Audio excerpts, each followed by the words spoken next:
Salut, c'est Étienne Tremblay de la machine à mixer. Aujourd'hui, les amis, je vais vous donner mes impressions sur les microphones à condensateur les plus populaires sur Thomann. C'est pas du tout une vidéo sponsorisée, mais Thomann, c'est le plus gros revendeur internet là, en Europe là, pour le matériel audio pro. Alors, je me suis dit que ça serait intéressant de vous donner mes impressions sur les microphones qui pop-up en premier lorsque on fait une recherche pour des microphones à large diaphragme, donc des microphones pour la voix. Alors, les premiers qu'on va retrouver, on a le premier, le AT2020 d'Audio-Technica. C'est un microphone qui est correct. Moi, pour avoir l'occasion de mixer un petit peu ce microphone-là dans différents contrats, je trouve que les hautes sont un petit peu agressives. On a quand même de la gestion à faire dans les hautes. Fait que tout dépendant du style musical, ça peut être un petit peu agressif. Puis, il n'y a pas beaucoup de corps dans les low mid puis dans les basses. Moi, à plusieurs reprises, j'ai eu besoin d'utiliser des plugins comme le Max Bass pour essayer de donner un petit peu de rondeur, un petit peu de chaleur dans les basses. Pour le prix, on s'entend, c'est 70€.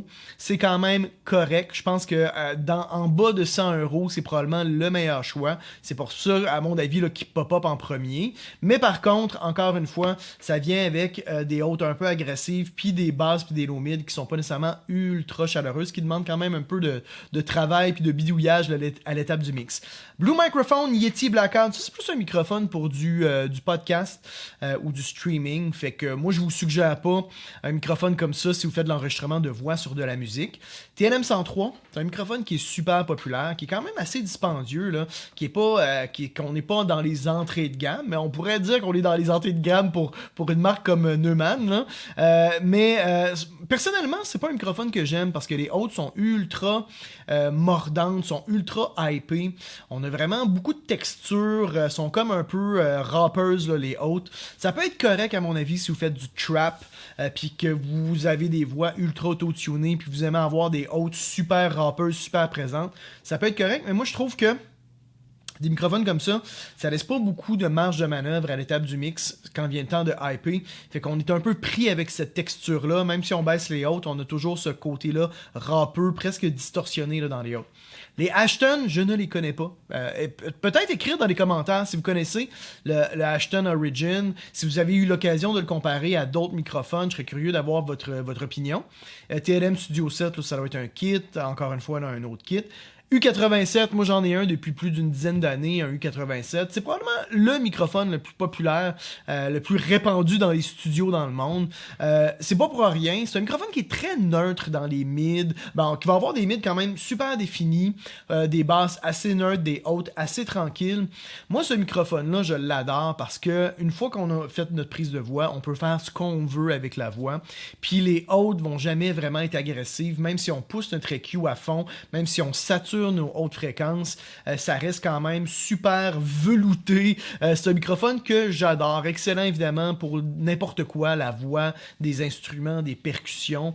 Moi je fais pas mal toutes mes voix avec ce microphone-là. Ça arrive quand même là, que je change de microphone pour aller chercher d'autres couleurs, mais c'est évidemment mon microphone préféré pas mal de tous les temps. Ça vient quand même avec une facture assez salée de 2400€, 3500$ canadiens. Moi je l'ai acheté à une époque où j'avais pas vraiment cet argent-là. Je l'ai payé pendant 2-3 ans, mais j'ai jamais regretté de l'avoir acheté. Puis des microphones comme ça, quand on est dans des gammes comme ça ne perd pas de valeur. Fait que vous pouvez le revendre en disant le même prix là, que vous l'avez acheté à l'origine. Ces deux microphones-là, je sais pas pourquoi ils se sont retrouvés là. Ce sont deux microphones dynamiques, des genres de microphones broadcast pour la radio. Ce sont deux bonnes options si jamais vous avez un environnement super bruyant, soit vous avez une acoustique qui est pas traitée, soit vous avez beaucoup de bruit de fond, beaucoup de bruit extérieur. Ça peut être intéressant. C'est sûr que vu que c'est des microphones dynamiques, on va pas avoir la définition dont on pourrait s'attendre d'un microphone à condensateur. Fait que c'est une autre esthétique, mais c'est des très bons microphones. Ça a été utilisé vraiment à fond sur bien des albums. Moi, j'en possède deux des SM7B. Je possède pas d'ARA 20, mais il faudrait que je n'achète un, parce que c'est aussi un classique. C414. d'AKG avec la grille or, on a la grille grise qui va être un petit peu plus tranquille dans les hautes, puis la grille or qui est un petit peu plus ouverte dans les hautes. Ça, c'est à mon avis, pour le prix, c'est un des microphones peut-être les plus sous-estimés, je trouve, parce que c'est un excellent microphone, c'est ultra polyvalent pour la voix, pour des instruments, qui va entrer un petit peu dans la gamme, plus je ne vais pas nécessairement le comparer, non, mais c'est un petit peu comme le Neumann, c'est un microphone qui va pas nécessairement être over-hypé, qui va pas être super comme wow, excitant, mais qui vous laisse beaucoup de marge de manœuvre quand vient le temps de mixer votre voix. Puis ça, c'est important parce qu'encore une fois, d'un contexte à l'autre, des fois, on veut pas placer la voix de la même façon. Fait que c'est bien d'avoir la possibilité de la pousser dans un sens ou dans l'autre quand vient le temps de mixer. Excellent microphone qui est à mon avis en bas là, il est en bas de 1000$ le canadien. C'est à mon avis un des meilleurs, sinon le meilleur microphone en bas de 1000$. T-Bone, je ne connais pas les T-Bone, écrivez-moi dans la section commentaires si vous connaissez. Rode Podcaster, encore une fois pour du podcast, mais je ne l'ai pas utilisé. Rode, on va y revenir, là, il y en a un autre là, un petit peu plus loin. C'est des microphones que j'aime beaucoup. T-Bone, Ashton, encore une fois, je ne connais pas les T-Bone ou Ashton. NT1, le NT1, moi c'est probablement le microphone que je suggère le plus souvent comme un microphone d'entrée de gamme, comme un premier microphone, parce qu'on n'est pas dans les moins chers. Moi je suggère souvent d'éviter les moins chers, là, les plus cheap, parce que souvent ça vient quand même avec des problèmes qui sont un peu tannants, puis qui sont difficiles, puis quand on débute des fois ces problèmes-là, on n'est pas certain si ça vient de nous, si ça vient de l'interprétation de l'acoustique. Fait que pour vous éviter des fois beaucoup de doutes sur la qualité du matériel, moi je vous suggère le NT1. Rode en général font des bons produits qui sont abordables. Le NTK aussi est vraiment très bien, vous en trouvez un usagé, super bon microphone, j'en ai possédé un pendant, j'en possède toujours un là, que j'utilise plus beaucoup, mais que j'ai utilisé pendant des années, microphone à lampe, là, le NTK. NT1, j'ai mixé beaucoup de chansons qui ont été enregistrées, dont la voix a été enregistrée avec le NT1. C'est un classique, fonctionne très bien, clean, pas problématique, vraiment très très bien. Rode Podcaster, encore une fois, un autre microphone de podcast que je ne connais pas. AT2035, c'est comme dans les séries un petit peu plus élevées. Là, on est dans des entre-deux que des fois, je suis pas nécessairement un grand fan. Vaut mieux des fois mettre un petit peu plus puis aller plus vers un NT1 que d'aller vers un AT2035. Les Audio-Technica, en général, moi, je suis pas un gros fan parce que c'est des microphones que je trouve des fois un peu tristes. Encore une fois, je suis pas un grand fan. T-Bone, connais pas. AC314 se veut, si on veut, le petit frère du C414. Ils disent que c'est la même capsule avec un prix plus abordable. Moi, d'expérience, quand j'ai eu l'occasion de l'essayer, ce microphone-là, ça sonne pas mal, hein, c'est quand même très bien, mais c'est faux de dire que c'est comme un 414 dont on aurait enlevé les options de patron polaire, de low cut puis d'atténuation. Le reste de la circuiterie, c'est sûr que c'est pas la même que le 414. Moi, à ce compte-là, je vous suggérerais plutôt d'attendre puis d'aller plutôt vers un C414 ou que là, vous serez pas déçus. Lui, c'est quand même c'est pas mauvais, hein, mais encore une fois, c'est comme la petite version qui a enlevé les options puis c'est la même capsule. Puis là, ils nous font en croire un peu que c'est exactement pareil, mais c'est pas vraiment le cas, là. Mais c'est pas mauvais. Mais encore une fois, je serais plus un fan du côté à aller vers le C414. EVRE, 20 Black, c'est la même chose. Les Lewitt, j'ai eu l'occasion de les essayer, les Lewitt. Puis ça rentre dans une gamme de microphones actuels où je suis vraiment ultra ambivalent. Parce que c'est comme des microphones qui sont pré-EQés. Quand on l'essaye, c'est comme wow, ça sonne super bien. Les hautes, c'est comme si on avait mixé nos hautes super studio modern style. Mais on a encore une fois pas beaucoup de marge de manœuvre rendue à l'étape du mix. Je trouve que des fois les hautes sont un petit peu over-hypées. C'est comme s'ils étaient compressés, les hautes fréquences. C'est un peu particulier. Je suis vraiment mitigé. Je pense qu'il y a moyen de faire de quoi de très bien, puis évidemment il y a beaucoup de vidéos là-dessus qui praise les Lewitt, là, qui vont donner beaucoup de bons mots sur les Lewitt. Moi je les trouve corrects, mais encore une fois je suis un petit peu mitigé sur ces microphones-là. Neumann TLM c'est la même chose. NT2A, Rode intéressant, un petit peu plus élevé, un petit peu plus dispendieux que le NT1, mais on a différents patrons polaires, différentes options de low cut si je ne m'abuse et d'atténuation. Ça peut vraiment être un bon choix, puis encore une fois on est dans une gamme de prix super abordable, ça peut être vraiment très bien, surtout si vous voulez avoir différents patrons polaires. Très bon choix. TLM 170, je ne le connais pas vraiment. Le TLM 102 non plus, je connais pas vraiment. AT2020 USB, ça, des microphones USB, hein, parce que là on en a deux. Achetez ça uniquement si vous faites du podcast ou si vous faites genre du streaming. Parce que une carte de son, c'est utile parce qu'on a les drivers de la carte de son. On a plus de flexibilité pour le monitoring. Souvent, la sortie d'écouteur va sonner mieux. On a une sortie pour les haut-parleurs. Fait que moi, je conseille, si vous faites de l'enregistrement audio sur de la musique, allez-y pas avec des microphones USB. Je pense que vous en avez comme trop pour ce que vous payez. Puis quand on vous en donne trop, posez-vous des questions.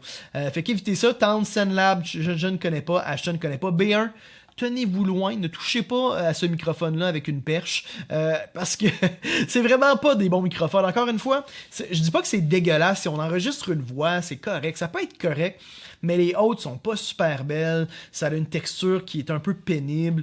Si vous faites bien des stacks de voix, si vous faites des back vocals, ça va pas nécessairement être super bon. Évitez, je trouve, là, vraiment les moins chers. Là, dans ces prix-là, faut faire attention. C'est un petit peu comme le premier qu'on a vu. Le premier qu'on a vu qui était, là, si je ne m'abuse, là, le AT2020. Le AT2020 va être un bien meilleur choix, à mon avis, que le B1. Mais les deux sont quand même dans des gammes un peu similaires, où que ça vient souvent avec un peu de problème dans les hautes, puis des basses puis des low mid qui sont pas super chaleureuses. Ashton microphone, connais pas, TLM, bon, on est dans les 7. On termine pas mal la liste. Blue Yeti, même chose pour du podcast. Apogee Mic Plus, un autre microphone USB que je ne connais pas. AKG, P420, ça peut être correct le P420, mais j'irais plus vers le NT1 avec un seul patron polaire à ce compte-là, qui va être juste un petit peu plus cher. Austrian, je ne les connais pas. Behringer B2 Pro, c'est pas parce qu'ils ont ajouté le Pro que ça va mieux sonner. C'est juste parce que là, il y a plus d'options dessus. Mais encore une fois, tenez-vous loin. Les 8, on est dans des gammes un peu similaires. Je ne l'ai pas essayé celui-là, par contre. Moi, j'ai essayé vraiment l'entrée de gamme. NT1A, même chose, on est encore dans les Rode un petit peu plus abordables que le NT1. Encore une fois, c'est des microphones, ça fait longtemps qu'ils sont sur le marché. Moi, je les ai utilisés souvent, vraiment très très bien. Ça peut être aussi un bon choix. Si le NT1 est comme juste un petit peu trop cher, ben là, vous avez comme un kit à 140 € qui, à mon avis, va être vraiment très très bien. J'irais plus vers ça, encore une fois, que vers là, le AT2020 qu'on a vu en premier. Et on termine la liste. On va juste faire les deux premières pages là, pour nous donner un petit aperçu. AKG C214, même chose, un petit peu une version abordable du C414. Moi, je suis pas un grand fan, ça peut le faire. Puis là, on arrive vers la fin, une version plus abordable du RV, du microphone là, ici, là, du broadcast. TLM 102, je ne le connais pas le TLM 102. Ça doit ressembler, j'imagine, quand même un petit peu au 103. Audio-Technica 4040. Moi, les Audio-Technica, encore une fois, je les trouve un peu tristes. Je suis pas un grand fan.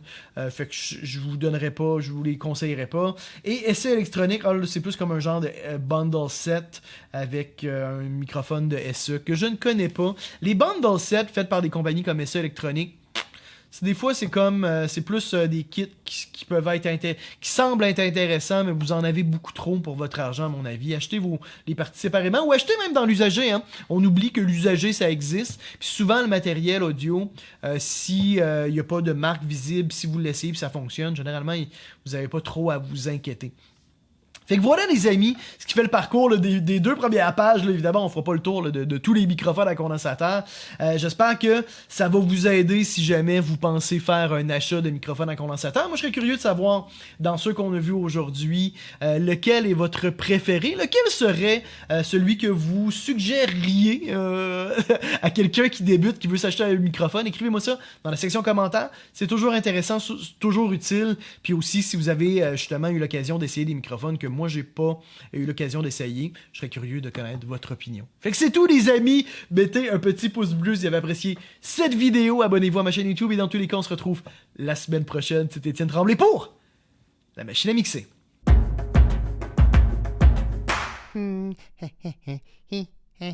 Abonne-toi. N'aie pas peur. Allez, clique.